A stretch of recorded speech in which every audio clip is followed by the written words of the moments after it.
Good afternoon, student. I am Bhuvaneshwari Sahu, assistant professor in Bharti college Durg. आज के हमारे इस वीडियो लेक्चर का सब्जेक्ट है पावर ऑपरेटर सिस्टम। ठीक है, पावर ऑपरेटर सिस्टम के जो यूनिट 3 का जो हमारा टॉपिक है कंस्ट्रक्शन ऑफ पैटरसन कॉइल, ये बहुत ही इम्पॉर्टेंट क्वेश्चन है। आज हम इस टॉपिक पर डिस्कस करने को जा रहे हैं। क्या होता है पैटरसन कॉइल? आपको डायरेक्ट क्वेश्चन पूछेगा, डिस्क्राइब रेजोनेंट ग्राउंडिंग और आर्क सस्पेंशन कॉइल ग्राउंडिंग और पैटरसन कॉइल ग्राउंडिंग। ठीक है, मतलब 2 से 3 टाइप का आपको क्वेश्चन पूछ सकता है। ठीक है, यह क्वेश्चन पूछ सकते हैं explain resonant earthing with phasor diagram. ठीक है, and how is the value of inductance of arc suspension coil determine करिए करके या डिराइव द एक्सप्रेशन। ठीक है, तो 3 से 4 वैरायटी आपको 2013 में, नवंबर दिसंबर में, मई में, 2011, 2012, 2016 में, मतलब 4 to 5 टाइम्स ये क्वेश्चन पूछा गया है। तो आप ये क्वेश्चन छोड़ेंगे नहीं, इसे बहुत अच्छे से करेंगे। ठीक है, this is a important topic. ठीक, पैटरसन कॉइल क्या होता है? जो हमारा कंस्ट्रक्शन होता है पैटरसन कॉइल का, वो सिमिलर होता है जो मैंने ऑयल इमर्ज ट्रांसफार्मर के बारे में आपको डिफाइन किया है। ठीक है, it consist of a magnetic winding on a magnetic core. और ये किससे मिलकर बना हुआ रहता है? जो इसकी वाइंडिंग्स रहती है वो मैग्नेटिक कोर से। एंड द कॉइल जो रहता है वो हमेशा प्रोवाइड करता है with tapping so that its inductance can be adjust और tuned to such as a value that a current passing through is a equal and opposite resonant current passing through the grounding capacitance. ठीक है, it means क्या बोलना चाह रहा है कि जो कॉइल रहता है हमेशा क्या प्रोवाइड करता है हमको? इंडक्टेंस प्रोवाइड करता है, उनके बीच वो एडजस्ट होता है। ठीक है, और करंट हमेशा क्या होता है? पासेस होता है थ्रू इक्वली या तो and opposite resonant current passing through the such is जो tuned of a value of current जो रहेगा वो पासिंग होगा आपका इक्वली पास होता है and opposite the resonant current passing through the ground capacitance of the healthy lines in the events of a single line to ground fault. ठीक है, तो ये सारी चीजें आपको पता होने चाहिए। Consequently line to ground voltage of a phase become 0 है। ठीक है, एंड तो क्या हो जाएगा, मेरा जो IA की वैल्यू होगी वो भी क्या हो जाएगी? 0 हो जाएगी। तो जो वोल्टेज होगा हमारा फेज B एंड C जो इंक्रीज होगा। ठीक है, मैं आपको सबसे पहले डायग्राम बना के दिखाती हूँ। आपके सामने हम डायग्राम रखते हैं, जो मैं बोल रही हूँ वो आपको डायग्राम से ही समझ आ जाएगा। ठीक है, हम यहाँ पे resonant grounding system with SLG fault हम बनाते हैं।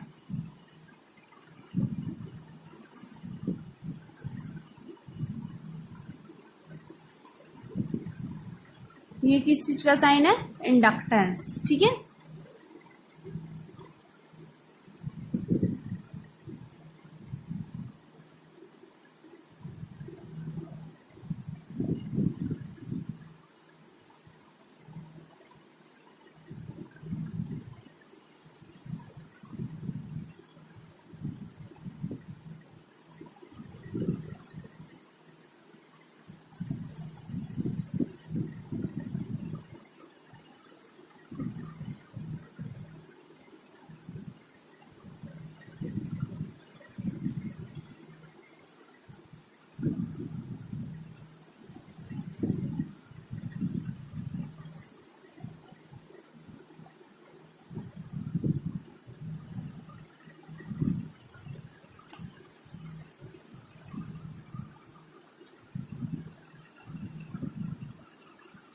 यहाँ से हम एक कैपेसिटेंस जो है उसको कनेक्ट कर दे रहे हैं। ठीक है,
ये मेरा IC होगा, इसको मैंने लाइन करंट IL दे दिया।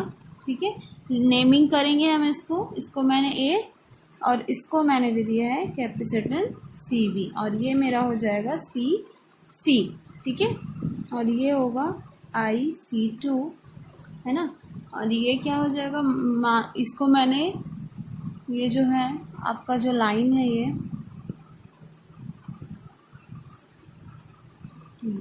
CB और A, तो यहाँ से जो करंट फ्लो होगा वो कौन सा होगा, मान लो हमने इसको IB2 करंट दे दिया, और ये जो मेरा करंट फ्लो होगा वो आपका हो जाएगा IC2 हो जाएगा। ठीक है, तो और यहाँ से एक IC2 करंट मेरा फ्लो हो रहा है ना, और IA2 कहाँ से हो जाएगा, ये IA2, तो ये जो रहेगा आपका fault line to ground fault हो जाएगा।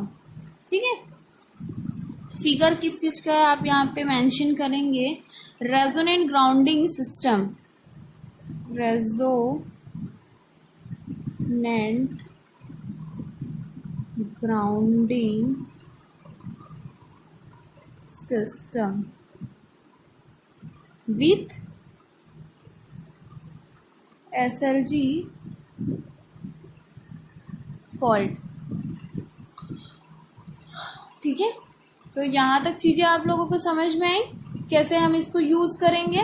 ओके, उसके बाद क्या होता है, देखो अभी जो मैं आप लोगों को समझा रही थी कैसे इसके पॉइंट्स इंक्रीज होंगे, क्या होंगे, कैसे होंगे, जैसे कि कॉन्सिक्वेंटली क्या होता है, मान लो मेरा करंट IA 0 है। ठीक है, IA कहाँ पे, यहाँ पे करंट IA मैंने इसको दे दिया, ये क्या है मेरा 0 है, तो उस कंडीशन पे क्या होगा, जो वोल्टेज जो रहेगा हेल्दी होगा, मेरा फेज B और C में क्या होगा, वो इंक्रीज होगा। ठीक है, कहाँ पे, ये फेस B और ये फेस C पे क्या होगा, इंक्रीज होगा from phase value to the line value.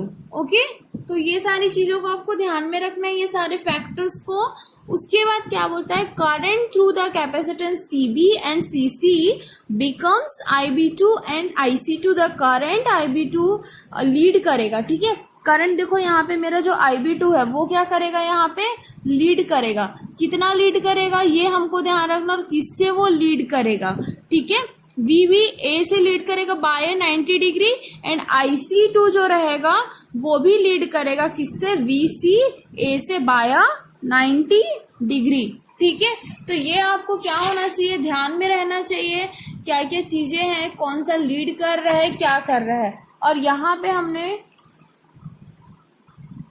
Faulty condition को, ये मेरा जो रहेगा ये आपका एक फॉल्टी रहेगा, फॉल्ट जो आएगा लाइन टू ग्राउंड फॉल्ट रहेगा। ठीक है, तो इस तरीके से है। अब मान लो जैसे हमको IB2 की वैल्यू फाइंड करनी है, तो क्या हो जाएगा, IB2 VBA divided by XCB equal to क्या होता है, √3 VP डिवाइडेड बाय XC, ये होता है।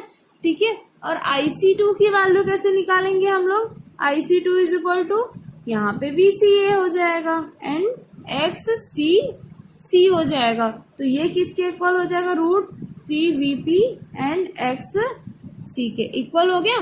तो मेरा IB2 जो रहेगा वो किसके इक्वल हो जाएगा, IC2 के इक्वल हो जाएगा। एज इट इज मेरा IC जो रहेगा वो किसके इक्वल होगा, IB2 प्लस IC2 के इक्वल हो जाएगा। ठीक है, तो इस तरीके से हम क्या कर सकते हैं, फेजर डायग्राम से हम इसको और थोड़ा सा समझेंगे। फेजर डायग्राम में आपको और अच्छे से ये चीजें समझ आ जाएगी। फेजर डायग्राम में क्या बोलेगा कि जो मेरा VNA जो रहेगा, एक सेकंड में आप लोगों को फेजर डायग्राम देखो, ये जो फेजर डायग्राम है ये है ना, इस फेजर डायग्राम में क्या बोला है, VNA जो रहेगा मेरा इक्वल होगा किसके, -VA के। तो -VA आपको कहाँ पे शो हो रहा है, यहाँ पे ये जो है ये तो पॉजिटिव साइड है और ये मेरा नेगेटिव साइड है, तो ये किसके इक्वल होगा बोला है उसने, VNA के। ठीक है, उसके बाद क्या बोल रहा है वो कि IL जो है वो लैग करेगा VN बाय 90 डिग्री। ठीक है, IL जो है ये मेरा क्या है, 90 डिग्री बना रहे हैं, तो ये इसके इक्वल होगा बोला, तो यहाँ से वो क्या करेगा, लैग करेगा, है ना। और आईसी जो रहेगा उसमें फेस अपोजिशन होगा किसके, आईएल के, तो आईएल जो रहेगा उसमें किसी भी तरीके का करंट मेरा फ्लो नहीं होगा ग्राउंडेड से, will no tendency arcing grounded to occurs, and with the use of a Petersen coil the arc current is reduce करता है एक small value, usually self extension, therefore a Petersen coil is also known as a ground fault neutralized on arc suspension coil। ठीक है, तो ये चीजें आपकी यहाँ पे डिपेंड करती है। ठीक है, अब मान लो जैसे कि आपका IL और IC अगर इक्वल है, ठीक, तो क्या हो जाएगा, VP की वैल्यू जो रहेगी ओमेगा L इक्वल होगा 3VP डिवाइडेड XC के, जो किसके इक्वल होगा, 3VP ओमेगा C के।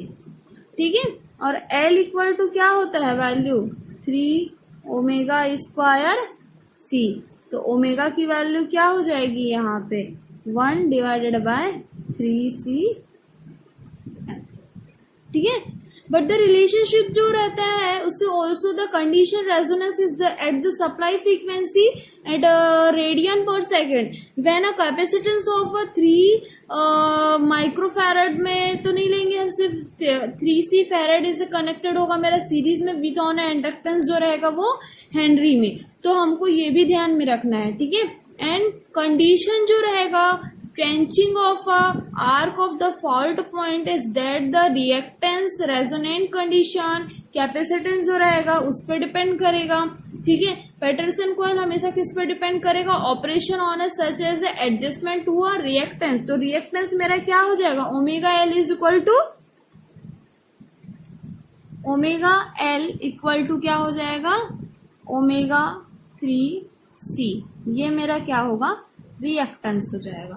ठीक है, इन अदर्स वर्ड में अगर हम देखते हैं इसको, तो this condition states the inductance must be tuned to the capacitance if the Petersen coil is to be fulfil its function. Okay, advantages क्या होता है, the Petersen coil grounding is on effective method of clearing both transient faults due to lightning and substituent single to line to ground fault. ठीक है, second point क्या होता है, voltage drop to single line to ground faults are minimised. Third point जो रहता है आपका, the Petersen coil is completely effective in preventing any damage by on arcing ground. ठीक है, ये मेरे क्या हो गए, एडवांटेजेस हो गए। ठीक है, वोल्टेज ड्रॉप होता है कहाँ पे, single line to ground fault आ रहा मिनिमाइज्ड। ठीक है, डिसएडवांटेजेस हम लोग देखते हैं क्या होता है, disadvantages, the line should be transported and there is a need for returning after any network modification. ठीक है, and there is an on increase in corona and radio interference in the event of a double line to ground fault. ठीक है, and the capacitance of the network changed from time to time, therefore inductance of a Patterson coil required adjustment। ठीक है, तो ये मेरे 3 से 4 point आपके disadvantages में है, आपको ये सारा चीज पता होना चाहिए। ठीक, तो आपको अगर पूछा जाए what is the Petersen coil, क्या होता है, या describe resonance grounding arc suspension coil grounding और पैटरसन कॉइल, या बोला जाएगा resonant earthing with phasor diagram, तो आपको ये सारा चीज अभी जो मैंने बताया वो सारा चीज आपको एक्सप्लेन करना होगा। ठीक है, तो यहाँ तक आप लोगों को आई होप समझ में आया होगा। नेक्स्ट वीडियो लेक्चर के थ्रू हम नेक्स्ट टॉपिक देखते हैं। आज की क्लास हम यहीं पे एंड करते हैं। ठीक है, thank you class, have a nice day, thank you.